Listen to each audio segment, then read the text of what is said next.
All right, guys, welcome back to our second day of sequences. This should look familiar because this is the same example that I used yesterday when I was explaining to you guys the recursive formula. Remember, the recursive formula says that we can take the previous term and we can add the difference, and then that will lead us to the next term. So that means that if I wanted to find a sub 5, I would just take the previous term and add the difference, which was 3. Now this works, and I can continue this pattern. If I wanted to find a sub 6, then I would just add 3, and then I would get 19, which is fine. The problem comes is, what if I ask you to find a sub 100? Are we going to keep adding 3 all the way until we figure out what that 100th number would be? Now, could we do that? Sure. Do we want to do that? Absolutely not. So there is a shortcut that we can use that will help us find any term in the series, no matter where it is, and that is called the explicit formula. All right? I'm at school, so you guys hear the bells. The explicit formula says that if I want to find a value in any position, it is going to be a sub 1 plus d times n minus 1. All right? So remember, this tells me the position that I'm looking for. So for instance, like if I wanted to find the 100th term, n would be 100. That's the value that I'm looking for. We should recall a sub 1 is the first term, d is the difference, and again, n is the position. All right? So we can take this series that we already have here, and I can tell you what the 100th term will be if I create this equation. So let's try that. So we want to find a sub 100. So we're going to write our formula first. So we're going to say that any value can be found by using the very first value. So our first value in this series is 4, plus the difference in this series is 3. So for this series here, a sub 1 equals 4, and the difference is 3. All right, so it's going to be 3 times n minus 1.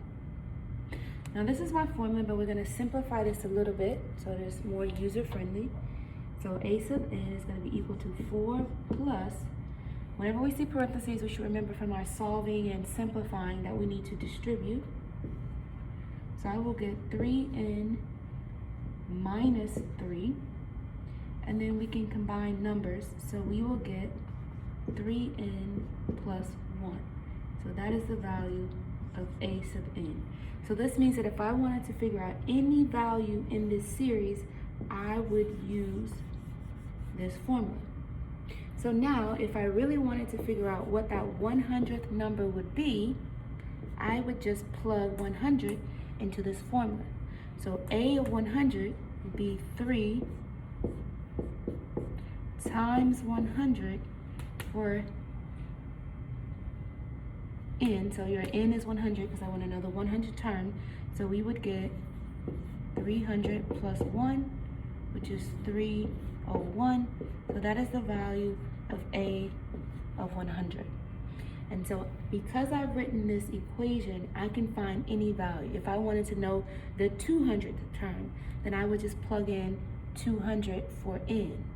If I wanted to know the 50th term, I would just plug in 50 for n. So by using this formula here, we would be able to find any term in the series. Okay, let's try out a few more examples.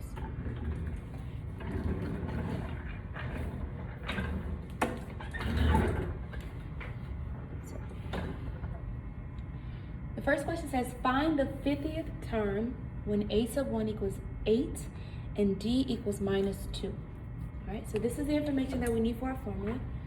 So I'm going to remind myself that the explicit formula says a sub 1 plus D times N minus 1. Okay. So we're going to first write our equation. Our A sub 1 is 8. Our difference is negative 2. We're going to multiply that by N minus 1. After we have those plugged in, then we're going to go ahead and distribute this negative 2. So we will get 8. Remember, we want to get rid of these two signs. So negative 2 times N is negative 2N. And then a negative times a negative makes a positive 2. We can combine. So A sub N is going to equal negative 2N. And then 8 plus 2 is 10. So this is the formula that we will use. And so now, if I want to find A sub 50, then I can just use this formula. All right, so we want to know the 50th term. So this means that N is equal to 50. So we're going to say that A sub 50 is equal to 3, is equal to negative 2 times N plus 10. And because we're looking for the 50th term, I'm going to plug in 50. So we will get that A sub 50 is equal to negative 100 plus 10. So A sub 50 is equal to negative 90. And that would be the answer that we are looking for. Okay. Here's another example. This time, I do not give you the value of A sub 1 or D, I just give you the series. I say, hey, this is a series, and I want to know what formula is going to produce this series, all right? So that means that in order for me to do that, I need to figure out what is A sub 1 and what is the value of D. Once you know the values of A sub 1 and D, then you can write the formula. See here, I already had A sub 1 and D, so I can just plug it in and write the formula. Here, I don't have A sub 1 and D, but I can find it from the series. So we should remember that A sub 1 is the first term. So I see here that our A sub 1 is 11, and D is the difference. So I want to know what is the pattern that is happening, and it looks like the pattern is plus 3. So our D is going to be positive 3. Once I have those values, then I can write the formula. So A sub N is equal to A sub 1 plus D times N minus 1. So A sub N is equal to, for A sub 1, we're going to plug in 11 plus our value for D was 3 times N minus 1. Now we're going to simplify this. So we're going to get 11 plus 3N minus 3. And then remember, we can always combine like terms. So A sub N equals 3N, and 11 minus 3 is positive 8. So this is the formula that I wanted to use, or that I would use if I wanted to figure out another value in this series.